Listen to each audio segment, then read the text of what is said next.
To be equally minded is to be peacefully minded, for a man cannot be said to have arrived at peace who allows his mind to be disturbed and thrown off the balance by occurrences.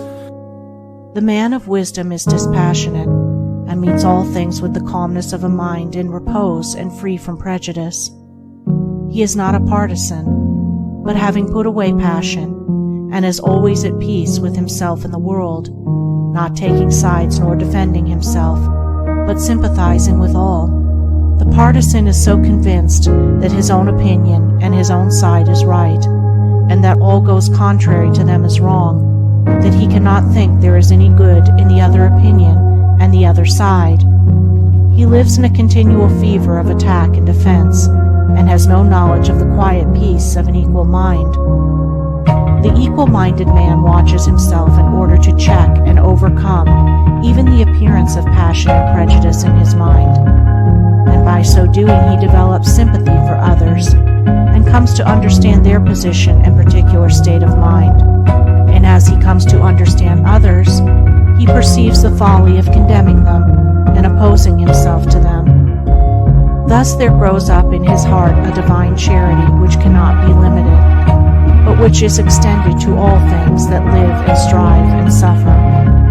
When a man is under the sway of passion and prejudice, he is spiritually blind, seeing nothing but good in his own side, and nothing but evil in another. He cannot see anything as it really is, not even his own side, and not understanding himself, he cannot understand the hearts of others, and thinks it is right that he should condemn them. Thus there grows up in his heart a dark hatred for those who refuse to see him and who condemn him in return. He becomes separated from his fellow man, and confines himself to a narrow torture chamber of his own making. Sweet and peaceful are the days of the equal-minded man, fruitful and good, and rich in manifold blessings. Guided by wisdom, he avoids those pathways which lead down to hatred and sorrow and pain, and takes those which lead up to love and peace and bliss.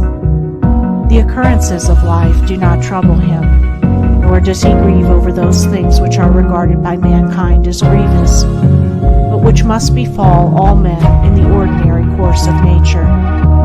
He is neither elated by success nor cast down by failure.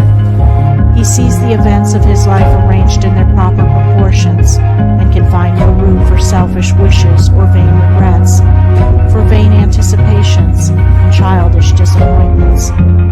And how is this equal-mindedness, this blessed state of mind and life acquired?